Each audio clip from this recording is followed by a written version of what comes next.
Hello everyone, this is Warhawk Beyond 2040 and welcome to another edition of the Jazz Albums Review Series. And today I am going to be talking about two true legends who need no introduction, and they are two of the most celebrated, most decorated, respected and iconic musicians slash band leaders slash composers in the history of jazz music, and they are two of the most important voices of their respective instruments. And between the two of them, they have seen it all, they have done it all, and they have played with them all. And I am talking about, of course, the one and only legendary pianist Keith Jarrett and renowned bassist Charlie Haden. And as I've mentioned already, Keith Jarrett and Charlie Haden have played with just about everyone you can imagine.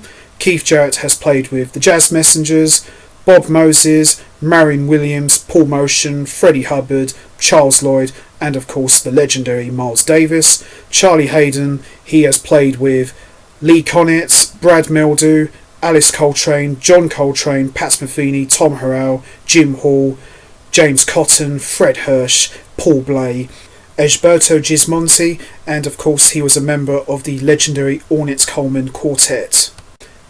Dino Saluzzi, Jan Garbarek, he has played with them all. And Keith Jarrett, of course, as we all know, has led the Keith Jarrett Standards Trio with bassist Gary Peacock and drummer Jack DeJohnette, the European Quartet with saxophonist Jan Garbarek, drummer Jon Christensen and bassist Palle Daniellsson, and the American Quartet with bassist Charlie Haden, saxophonist Dewey Redman and drummer Paul Motian. And Charlie Haden has led two of the most important bands of his career, the Quartet West with Alan Broadbent, Ernie Watts and Billy Higgins, and the Liberation Music Orchestra. And as we all know, Keith Jarrett and Charlie Haden have had a long history with each other, and their collaboration lasted from 1967 to 1979, and they would record and release a number of studio and live recordings that incorporated different genres, from jazz to avant-garde to Native American to world music, and they would both go their separate ways and not play with each other for the next 30 plus years. And as we all know, Keith Jarrett would go on to become not only one of the most important figures in music history, but quite possibly the greatest jazz piano player of all time, and he would release lots of classic albums over the course of the next 40 plus years. And Charlie Haden would also go on to become a highly respected and versatile bassist in his own right, and he would release a number of albums under his name as a band leader. But it wasn't until 2007 that Keith Jarrett and Charlie Haden reunited and recorded two beautiful duo albums for the ECM label. And today I am going to be talking about both of those albums, and I am going to be talking about each one of them individually, and I'll be choosing which one I think is the best one. So the first album that Keith Jarrett and Charlie Haden released came out in 2010, and it is Jasmine. So this will be the first time since 1979 that Keith Jarrett and Charlie Haden had played together, and it was definitely worth the wait. The rapport, the chemistry between these two is just outstanding, and it's like they've never been away from each other. It's like they've been playing together for like forever, and it's a beautiful album. And Charlie Haden, in my opinion, he excels in duo settings, and you should check out his work with Pat Metheny on the Missouri Sky recording, because it's absolutely amazing, and Charlie Haden, I think, is at his best playing in a duo setting like this. And Keith Jarrett hasn't really done that many duo projects. He did do a couple of classical duo projects with violist Kim Kakashkin for the ECM News series, but this is the first time I believe that Keith Jarrett has done a duo album quite like this, and he just sounds absolutely fantastic, as you'd expect. So we're going to take a look at this album. So we've got Keith Jarrett on piano and Charlie Haden on double bass. And apart from one original tune, which was composed by Keith Jarrett, this album comprises mostly of standards.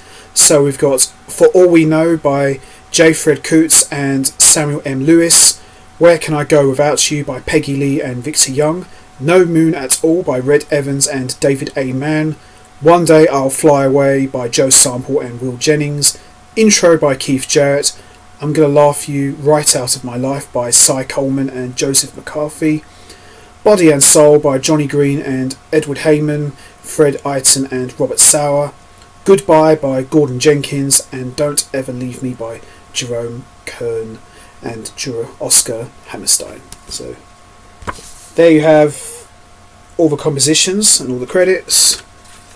Some sleeve notes by Keith Jarrett talking about how this reunion project came about. And there you have the two masters themselves. Brilliant bass playing from Charlie Haden and great piano playing, of course, from Keith Jarrett. Every track I would say is standouts. You know, there's no bad track, there's no weak link, and you don't get duff stuff from two guys the calibre of Jarrett and Haden. So I probably would say the standout tracks for me are One Day I'll Fly Away, I'm Gonna Laugh You Right Out of My Life, Body and Soul, and Goodbye. But there's no bad tracks, they're all good. So there you have it. Keith Jarrett and Charlie Haden, Jasmine. Excellent album. Now the next album would be released in 2014, and this came out just after the passing of Charlie Haden, who passed away in 2014, and this is the follow-up album to Jasmine, and both of these albums were recorded in the same year, in 2007, and this is The Last Dance. So we've got Keith Jarrett on piano and Charlie Haden on double bass. Excellent follow-up album to Jasmine, very beautiful and excellent production as you'd expect from ECM and Manfred Eicher.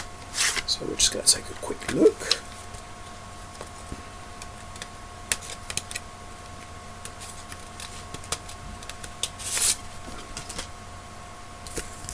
There you go.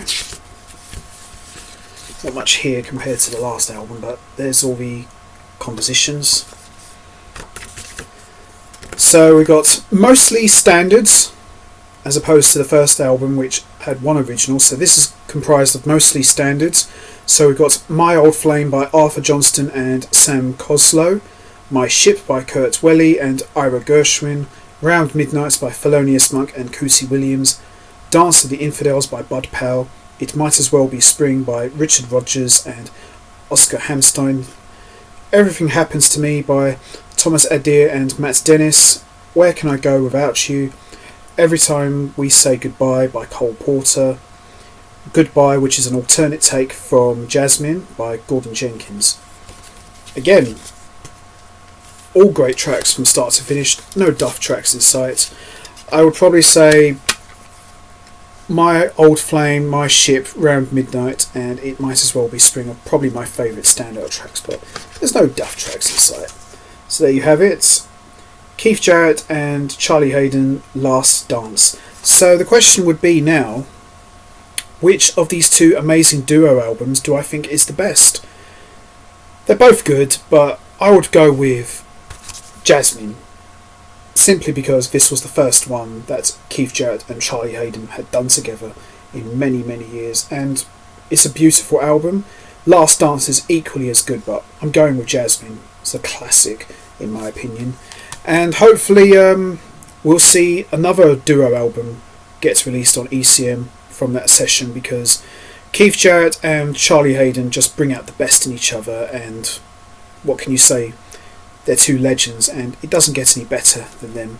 So there you have it. Jasmine and Last Dance, with my favourites being, of course, Jasmine.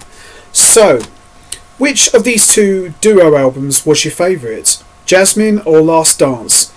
There's no right or wrong answer, they're both good albums, but I'm sure you probably prefer one over the other, or vice versa. You know what to do, guys. Hit the like button, hit the subscribe button, leave your thoughts and comments down below, and I will be back next time for a future special edition of the Jazz Albums Review Series, where I am going to be talking about the Keith Jarrett Standards Trio discography, so make sure you don't miss that. So until next time, take care everybody, and stay safe, and thanks for listening, and rest in peace, Charlie Haden.